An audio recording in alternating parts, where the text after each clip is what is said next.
નમસ્કાર, આપ જોઈ રહ્યા છો મંતવ્ય ન્યૂઝ અને ગુજરાત એટ 7 સાથે હું છું આપની સાથે નંદની। સમાચારોની શરૂઆત કરીશું। ગુજરાતમાં કમોસમી વરસાદનો દોર યથાવત છે, ત્યારે ગાંધીનગર, અમદાવાદ અને સૌરાષ્ટ્રના અનેક જિલ્લામાં આજે ભારે વરસાદ નોંધાતા જનજીવન પ્રભાવિત થયું છે। ત્યારે પાટનગર અને ગાંધીનગરમાં સવારથી ધોધમાર વરસાદ વરસી રહ્યો છે, જેના કારણે અનેક વિસ્તારોમાં પાણી ભરાઈ જવાની સ્થિતિ સર્જાઈ રહી છે।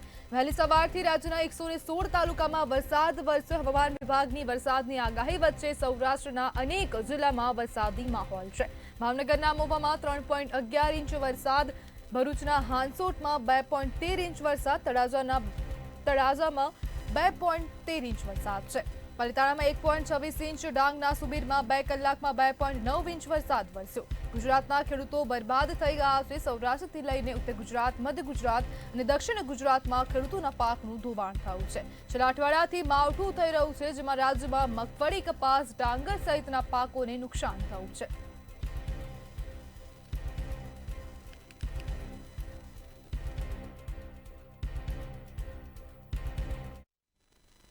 હવામાન વિભાગની આગાહી અનુસાર રાજ્યમાં વરસાદી માહોલ જામ્યો છે, ત્યારે ગીર સોમનાથ જિલ્લામાં સવારથી ઠંડા પવન સાથે મેઘમહેર યથાવત છે। જ્યારે અમરેલી જિલ્લામાં રાજુલા, જાફરાબાદ, પીપાવાવ, પોટ દરિયાકાંઠે ભારે વરસાદ વરસ્યો હતો। મહુવા શહેરમાં પણ સતત ચોથા દિવસે પણ કમોસમી વરસાદથી ખેડૂતો ચિંતિત છે। આ સાથે જ વલસાડ જિલ્લામાં પણ સવારથી વાદળછાયા વાતાવરણ બાદ શહેર અને આસપાસના વિસ્તારમાં હળવો વરસાદ વરસ્યો હતો। જ્યારે બનાસકાંઠા જિલ્લામાં સતત 4 દિવસથી કમોસમી વરસાદને પગલે ખેડૂતોના પાકને વ્યાપક નુકસાન પહોંચ્યું છે। અમદાવાદ ખાતે પણ શહેરના વિવિધ વિસ્તારોમાં હળવો વરસાદ વરસ્યો હતો।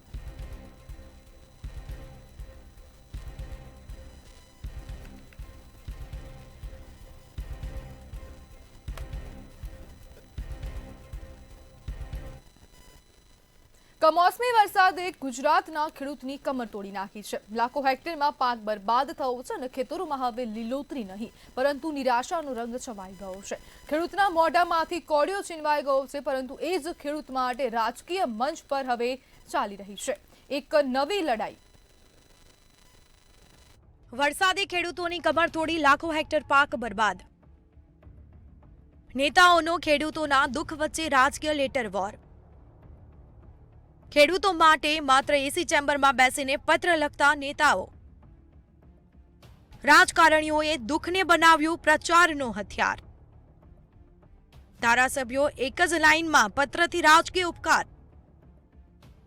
મુખ્યમંત્રીને પત્રોની રેલમછેલ, પરંતુ ખેડૂતોને સહાય ક્યાં? રાજ્યમાં રાજકીય નાટકનો નવો એપિસોડ, લેટર વોર। ખેડૂતને સહાય નહીં, આ છે ગુજરાતની કરુણ હકીકત। એક તરફ ખેતરોમાં કાદવ, ભીના પાક અને તૂટી ગયેલી આશાઓ, બીજી તરફ એસી ચેમ્બરમાં બેસેલા ધારાસભ્યો અને મંત્રીઓ। પત્ર લખાઈ રહ્યા છે, ટ્વીટ પોસ્ટ થઈ રહી છે, ફોટા ખેંચાઈ રહ્યા છે, પરંતુ હકીકતમાં ખેડૂતોની પાસે પહોંચે છે શું? ફક્ત ખાલી વચનો અને રાજકીય નાટક। ભાજપના હોય કે કોંગ્રેસના, બધા હવે મુખ્યમંત્રીને પત્ર લખીને બતાવી રહ્યા છે કે અમે ખેડૂતોની સાથે છીએ। પૂર્વ મંત્રી મુકેશ પટેલ હોય કે પછી વિરમગામના ધારાસભ્ય હાર્દિક પટેલ કે પછી બાયડના ધવલસિંહ ઝાલા, બધા હવે એક જ કામમાં લાગી ગયા છે। મુખ્યમંત્રીને પત્ર લખવાનો શોરગુલ કર્યો છે, પરંતુ સવાલ એ છે કે ખેડૂતોને આ પત્રથી શું મળવાનું છે? રાહત સહાયના ચેક કે ફક્ત રાજકીય ચેકમેટ? આ દુઃખની ઘડીમાં ખેડૂતોના ખેતરોમાં જવાનો કોઈ પાસે સમય નથી, અને ત્યાં તેમની આંખોમાં ઉઠતી વેદના જોવા કોઈ પહોંચતું નથી। પણ હા, કેમેરા સામે પોઝ આપવા, પત્ર વાંચી બતાવવા અને રાજકીય કૌશલ્ય બતાવવા દરેક તૈયાર છે। ટૂંકમાં કહીએ તો આ છે રાજકીય ડ્રામાનો નવો એપિસોડ।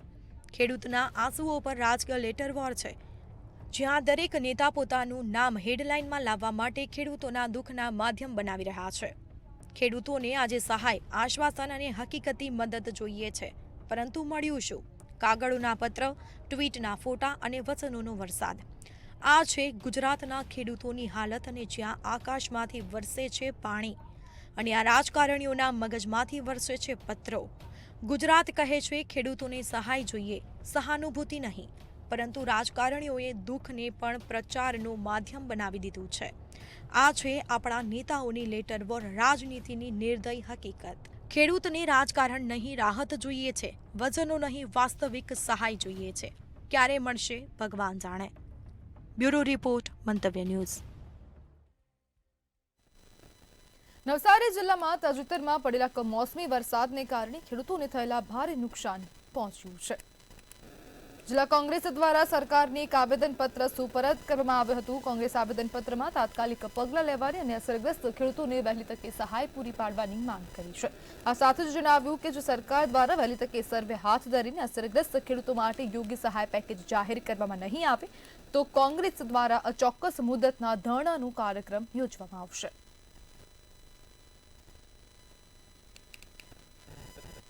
આગામી 12 કલાક અમદાવાદમાં ભારે વરસાદની આગાહી આપવામાં આવી છે. હવામાન નિષ્ણાંત બલાલ પટેલ દ્વારા આગાહી કરવામાં આવી છે. મધ્ય ગુજરાત સાથે અમદાવાદ, ગાંધીનગરમાં વરસાદની આગાહી આપવામાં આવી. પશ્ચિમ સૌરાષ્ટ્રમાં ભારે વરસાદની આગાહી અપાઈ ત્યારે દક્ષિણ સૌરાષ્ટ્રમાંથી ભારે વરસાદની આગાહી છે. સુરત, ભરૂચમાં ભારે વરસાદ પડે તેવી શક્યતા છે. વરસાદથી નાની નદીઓમાં પૂર પણ આવી શકે છે. દક્ષિણ અને પશ્ચિમ સૌરાષ્ટ્રના ખેડૂતોને વરસાદથી નુકસાન પણ થશે. આગામી 12 કલાકમાં મધ્ય ગુજરાત ઉપરાંત અમદાવાદ, ગાંધીનગરમાં પણ વરસાદ થવાની શક્યતા છે. કેટલાક ભાગમાં મુસળધાર વરસાદ થવાની શક્યતા છે. આ ઉપરાંત ઉત્તર ગુજરાતના ભાગો 30-31 તારીખમાં ઉપરાંત લગભગ બનાસકાંઠાના ભાગો, ઉત્તર ગુજરાતના પાટણ સમિતિ હારીજના ભાગો, અરવલ્લીના સાબરકાંઠાના ભાગોમાં વરસાદ થવાની શક્યતા છે. કોઈ ભાગમાં હળવો તો કોઈ ભાગમાં તેથી વધુ વરસાદ થવાની શક્યતા છે. વૈશ્વિક સ્તરે જાહેર થયેલા gross domestic climate risk report 2024માં ટોપ 50 પ્રદેશોના ડોમેસ્ટિક ક્લાઇમેટ રિસ્કમાં ગુજરાતનો પણ સમાવેશ થયો છે. દુનિયાના ટોપ 50 પ્રદેશોના ડોમેસ્ટિક ક્લાઇમેટ રિસ્કમાં ગુજરાતનો પણ સમાવેશ થતા રાજ્યમાં પર્યાવરણના મોટા ફેરફારોની ગંભીરતા સ્પષ્ટ થઈ છે. વધુ વિગતો સાથે જોઈએ અહેવાલ.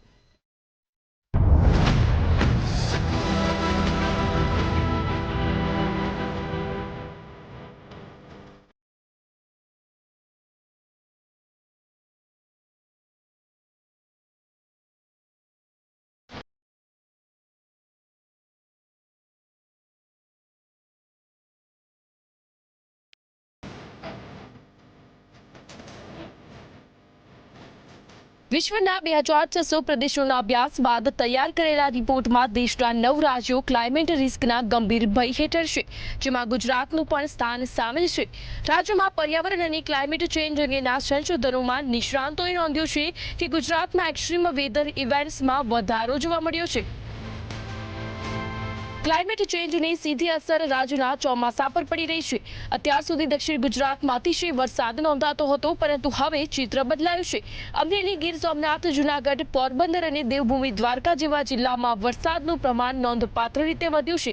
સરેરાશ વરસાદ વધ્યો છે, પરંતુ તેની સામે વરસાદી દિવસોની સંખ્યા ઘટી છે, જે ઓછા સમયમાં વધુ વરસાદ પડવાની ઘટનાઓ તરફ ઇશારો કરે છે. વધુ પ્રમાણમાં વરસાદ પડવાને કારણે ઘણી જગ્યાએ લીલા દુકાળની પરિસ્થિતિ ઊભી થઈ છે, જ્યાં ખેતી પાકને પણ વ્યાપક નુકસાન થાય છે. બનાસકાંઠામાં આનું સ્પષ્ટ ઉદાહરણ જોવા મળ્યું હતું. આંધ્રપ્રદેશે ક્લાઇમેટ ચેન્જ સામે લડવા માટે ગ્રેટ ગ્રીન વોલ બનાવવાનું આયોજન કર્યું છે, જેમાં ચેર અને અન્ય વૃક્ષોનું પ્લાન્ટેશન કરીને દરિયા કિનારાને સુરક્ષિત કરાશે. ગુજરાત ભારતમાં સૌથી લાંબો દરિયા કિનારો ધરાવતું રાજ્ય હોવાથી પર્યાવરણવિદોએ આવી જ યોજનાઓ ગુજરાતમાં પણ તાત્કાલિક અમલમાં લાવવા વિચારણા કરવાની માંગ કરી છે, જેથી રાજ્યોને દરિયાઈ જોખમો સામે સુરક્ષિત કરી શકાય. બ્યુરો રિપોર્ટ, મંતવ્ય ન્યૂઝ. હિંમતનગરના કાંકણોલ ખાતે ખેડૂતો દ્વારા હુડા વિરુદ્ધ મહાઆંદોલન અને સંમેલન યોજવામાં આવ્યું છે. આ કાર્યક્રમમાં 18 ગામોના ખેડૂતો જોડાયા અને લગભગ 30,000 ખેડૂતો સભામાં હાજર રહ્યા હતા. અગાઉ પણ હુડાના કારણે કાપણી, દહન અને બેસણા જેવા કાર્યક્રમો થઈ ચૂક્યા છે.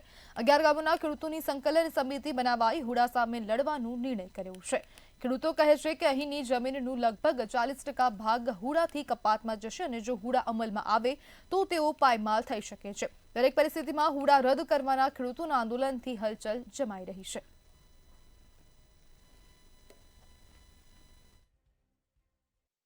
ગુજરાત સરકાર દ્વારા હિંમતનગર જેવા નાના શહેરમાં હુડા એટલે કે હિંમતનગર અર્બન ડેવલપમેન્ટ ઓથોરિટીની જે રચના કરેલ છે, તેની સામે આજુબાજુના 11 ગામના ખેડૂતોનો ઉગ્ર વિરોધ છે, જે છેલ્લા 45 દિવસથી ઉગ્ર આંદોલન ચલાવી રહ્યા છે.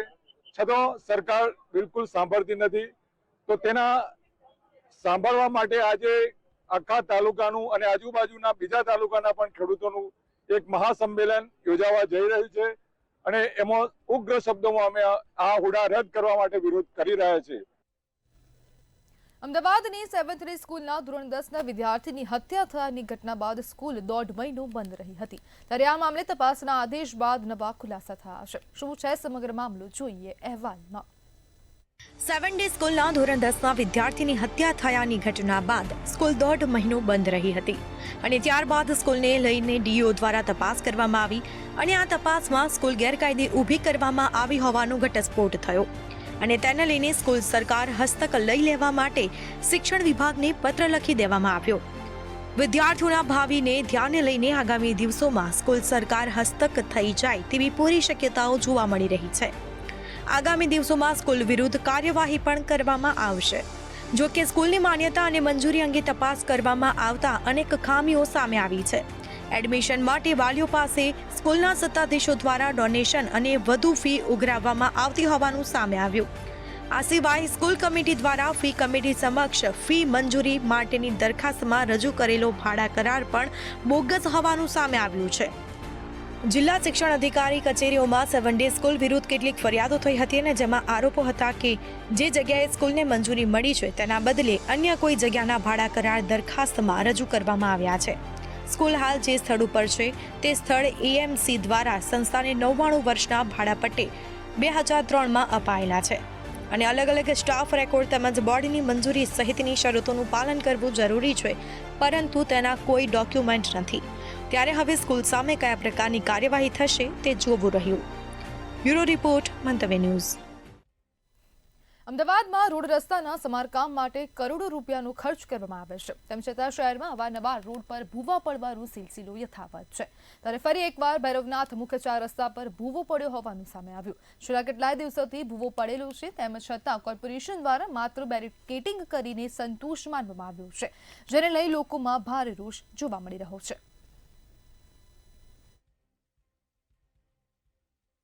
અમદાવાદ એ ભૂવાવાદ બને છે અને ભૂવાવાદ તરીકે અમદાવાદની ઓળખ છે તે પણ પ્રસ્થાપિત થઈ ચૂકી છે, કારણ કે શહેરમાં અનેક રોડ રસ્તા ઉપર ભૂવા અને ખાડાઓ પડે છે. ત્યારે આ મેઇન રોડ છે, ભૈરવનાથ 4 રસ્તા છે, મુખ્ય 4 રસ્તા છે આ, અને મુખ્ય 4 રસ્તાની વચ્ચે જ ભૂવો છે તે પડ્યો છે. આ ભૂવો કેટલાય દિવસોથી પડેલો છે તેવું સ્થાનિકો દ્વારા કહેવામાં આવી રહ્યું છે, પરંતુ કોર્પોરેશન દ્વારા દક્ષિણ ઝોન દ્વારા માત્ર જે ભૂવાની આજુબાજુ જે બેરિકેડિંગ છે તે કરીને સંતોષ માની લેવામાં આવ્યો છે. અત્યારે તો આ ભૂવો છે તે નાનો છે, પરંતુ તેને પૂરવાની કોઈ પણ જાતની કામગીરી છે તે કોર્પોરેશન દ્વારા કરવામાં નથી આવી અને તેના જ કારણે જો અહીંયાથી, કારણ કે આ રસ્તો 24 કલાક ધમધમતો રસ્તો છે, ભારે વાહનો અહીંયાથી નીકળે છે, બસો અને હેવી ટ્રક છે તે પણ અહીંયાથી પસાર થતા હોય છે.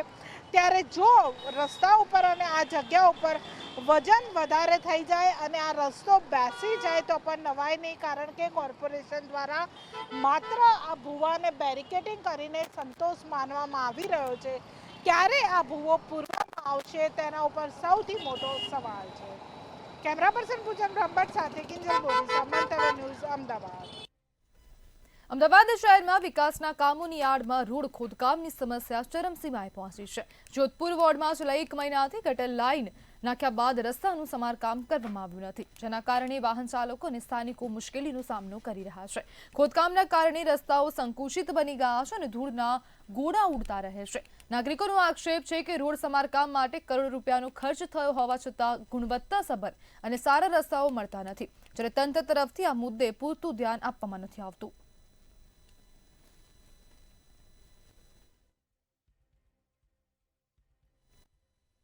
રાજ્યમાં ચાલુ વરસાદી માહોલના કારણે ખેતી અને બજાર બંને પર અસર જોવા મળી રહી છે. સતત વરસતા વરસાદને પગલે ખેતરોમાં પાકને નુકસાન થવાની, અનાજ અને શાકભાજીના ભાવમાં અસ્થિરતા જોવા મળી રહી છે. ખાસ કરીને ડુંગળીની ગુણવત્તામાં ઘટાડો થયો છે અને તેના ભાવમાં પણ ફેરફાર જોવા મળી રહ્યો છે. અમદાવાદની એપીએમસી માર્કેટમાં આવનારા દિવસોમાં ડુંગળીના ભાવમાં વધારો થવાની શક્યતા છે. ખેડૂતોએ વરસાદને કારણે પાક બગાડનો સામનો કરવો પડી રહ્યો છે, જ્યારે ગ્રાહકોને વધતા ભાવનો માર સહન કરવો પડી શકે છે.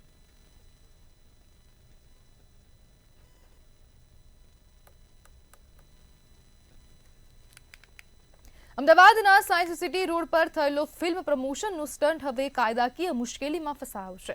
વાયરલ થયેલા વિડીયોમાં દેખાતા વાહન નંબર સહિતના અન્ય વાહન ચાલકો વિરુદ્ધ એ ટ્રાફિક પોલીસ ડિવિઝનમાં ગુનો દાખલ કરવામાં આવ્યો છે.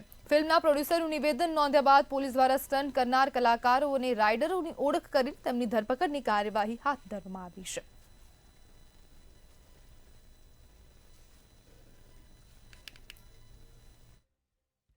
સાયન્સ સિટી રોડ ઉપર મિસ્રી ફિલ્મ જે આવી રહી છે તેના પ્રમોશન માટે કેટલાક લોકોએ બાઇક તેમજ ફોર વ્હીલર ગાડી સાથે સ્ટન્ટ કરવામાં આવેલ અને એમવી એક્ટની વિવિધ કલમોનો ભંગ કરવામાં આવેલ. તે અનુસંધાને હાલમાં એ ડિવિઝન ટ્રાફિક પોલીસ સ્ટેશન ખાતે ગુનો દાખલ કરવામાં આવેલ છે અને તે બાઇક ચાલક તે ફોર વ્હીલર ચાલક વિરુદ્ધ ગુનો દાખલ કરી આગળની કાર્યવાહી. પોલીસ સ્ટેશનની મુલાકાત એટલે લીધી છે કે અમને ફોન આવ્યો હતો પોલીસ સ્ટેશનથી કે ભાઈ તમે આ રીતે કોઈ સ્ટન્ટ કે એવું કંઈ કર્યું છે, એટલે એના માટે અમે મળવા માટે આવ્યા છીએ. પછી શું આગળની કાર્યવાહી શું કરી? આગળની કાર્યવાહીમાં જે રેન્ડમ અમને પૂછવામાં આવી છે એનો અમે જવાબ આપીશ કે ભાઈ અમે તો રેન્ડમ ત્યાં તો ભેગા થયા હતા અને ત્યાંથી જે બાઇક ઉપર અમે ગયા એ જે સ્ટન્ટ થયો છે એ પણ રેન્ડમ ને કોઈ પબ્લિક સ્પોટ હતું નહીં અને એ રીતે આ ખાલી આ જેણે ચડાવ્યું છે એને વિડીયો લઈ અને આ પોસ્ટ કરેલી છે. બાકી અમે કોઈ પર્સનલ એવું કોઈ કર્યું નથી. વાવ તાલુકાના ભાટરવરવાસ ગામે ભાઈએ ભાઈની જ કરપીણ રીતે હત્યા કરતા સમગ્ર વિસ્તારમાં ચકચાર મચી જવા પામી છે. મોડી રાત્રે નાના ભાઈએ પોતાના મોટા ભાઈ પર તીક્ષ્ણ હથિયાર વડે જીવલેણ હુમલો કરી તેનું મોત નિપજાવ્યું હોવાનું બહાર આવ્યું. માહિતી મુજબ મૃતકની ઓળખ વિક્રમ પ્રજાપતિ તરીકે થઈ છે, જ્યારે આરોપી તરીકે તેના નાના ભાઈ અમૃત પ્રજાપતિનું નામ સામે આવ્યું છે. બંને વચ્ચે કોઈ કારણસર ઝઘડો થતા ઘટનાને અંજામ આપવામાં આવ્યો હતો અને હત્યા સુધી પહોંચ્યો હતો. જોકે હત્યાનું ચોક્કસ કારણ હજુ સુધી અકબંધ છે.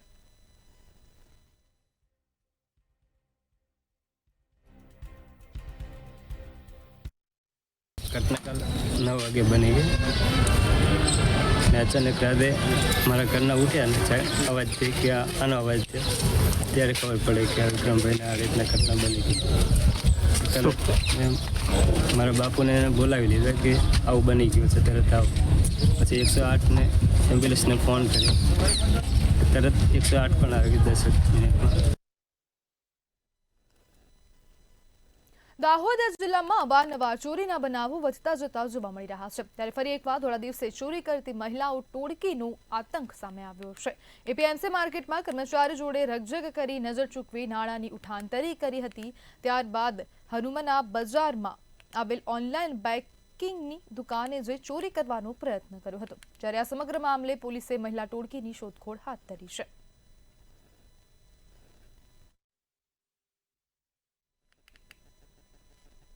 મહેસાણા જિલ્લામાં તસ્કરો બેફામ બન્યા છે. ત્યારે બેખોફ બુકાનીધારી 10 જેટલા તસ્કરો ઉમેદપુરી મહારાજના મંદિરમાં ત્રાટક્યા હતા. ચોરીના ઈરાદે હથિયારો સાથે ઘૂસેલા બુકાનીધારીઓ પ્રવેશતા જ મંદિરના મહંત પ્રયાગપુરી જાગી ગયા હતા અને પોતાની પાસે રહેલી કટારીથી હિંમતભેર તસ્કરોનો સામનો કર્યો હતો. જ્યારે આ સમગ્ર મામલે વિસનગર પોલીસે તપાસ હાથ ધરી છે. આ હુમલો થયો તે નિંદનીય હુમલો છે અને ફરીવાર આવો હુમલો ન બને તેવી હું આ વાઘેશ્વર દિવાળીના ટ્રસ્ટી તરીકે વિનંતી કરું છું અને પોલીસનો બંદોબસ્ત પૂરો ગોઠવાય. અને એ લોકો અહીંયા 4-5 જણા ઊભા હતા અને મારા હાથમાંથી મોબાઈલ ખેંચ્યો એટલે હું જાગીને હું બેઠો થઈ ગયો મેં એમના સામનો કર્યો એનો. એટલે પછી એને એક જણા થોડું વાગ્યું છે તે પછી નીકળવા માંડ્યા બધા. એમની ભાષામાં કંઈક બોલ્યા એટલે બધા હતા તો 10-11 જણા એ લોકો, પણ બધા પછી ભાગી ગયા. અને મારા ઉપર અહીંયા એમને ધોકો માર્યો, પેલા પછી તલવારનો ઘા કર્યો એટલે નહીં વાગ્યું. એટલે હું મારો હથિયાર લઈને એના સામનો કર્યો મેં. ઓર એ પછી ભાગી ગયા એમને વાગ્યું એટલે. શું બનાસકાંઠા ખાતે વાવના ભાટવર ગામે હત્યાનો બનાવ બન્યો હતો, જ્યાં નાના ભાઈએ મોટા ભાઈની કરપીણ હત્યા કરી હતી. મોડી રાત્રે તીક્ષ્ણ હથિયાર વડે મોટા ભાઈનું ઢીમ ઢાળી દેવામાં આવ્યું હતું. કયા કારણસર મોટા ભાઈની હત્યા કરાઈ તે રહસ્ય અકબંધ છે. મૃતક વિક્રમ પ્રજાપતિના મૃતદેહને પીએમ અર્થે ખસેડવામાં આવ્યો હતો. તેમજ વાવ પોલીસે ઘટના સ્થળે પહોંચીને વધુ તપાસ હાથ ધરી હતી.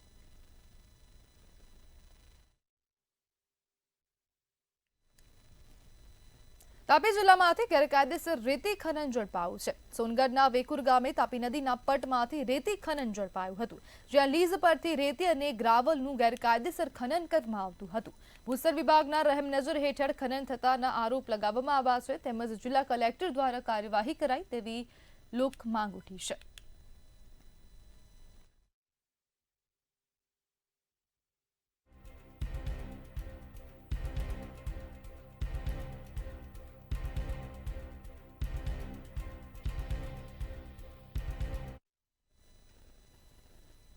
સમાચારમાં આગળ વાત કરીએ તો વડોદરા ખાતેથી સમાચાર સામે આવી રહ્યા છે. લાલબાગ બ્રિજ નીચે ઝઘડો થયો હોવાની એક ઘટના બની છે.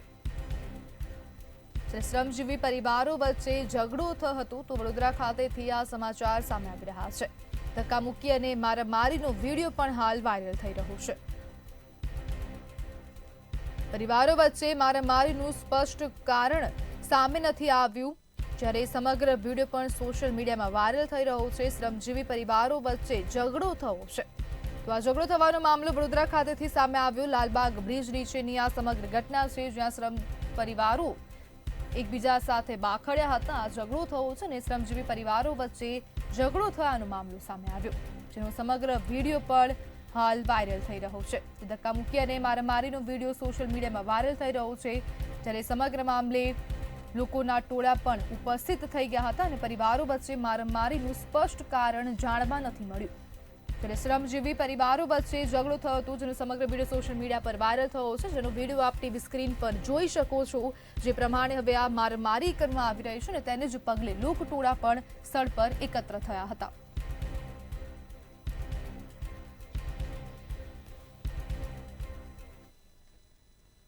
તો અમદાવાદમાં ગેરકાયદેસર હથિયાર ઝડપાયું છે. તો આ સમાચાર સામે આવી રહ્યા છે. અમદાવાદ ખાતેથી ગેરકાયદેસર રીતે જે હથિયાર રાખવામાં આવતું હતું તેને ઝડપી પાડવામાં આવ્યું છે.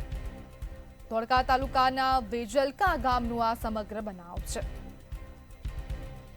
કોટ પોલીસે ગેરકાયદેસર હથિયારને ઝડપી પાડ્યું છે. તો આ ગેરકાયદેસર રીતે હથિયાર રાખવામાં આવ્યું હતું તેને કોટ પોલીસ દ્વારા કબજે કરવામાં આવ્યું. જાવીદ રમઝાન મિયા નથવાણી નામનો આરોપી ઝડપાયો છે. પોલીસે ગુનો નોંધીને વધુ તપાસ હાથ ધરી છે. સમગ્ર મામલે એક વ્યક્તિની અટકાયત કરાઈ છે અને પોલીસે વધુ તપાસ પણ હાથ ધરી છે. જ્યારે ગેરકાયદેસર હથિયાર રાખવામાં આવ્યું હતું ને તેને પોલીસે ઝડપી પાડ્યું છે. જ્યારે ધોળકા તાલુકાના વેજલકા ગામનો આ સમગ્ર બનાવ છે.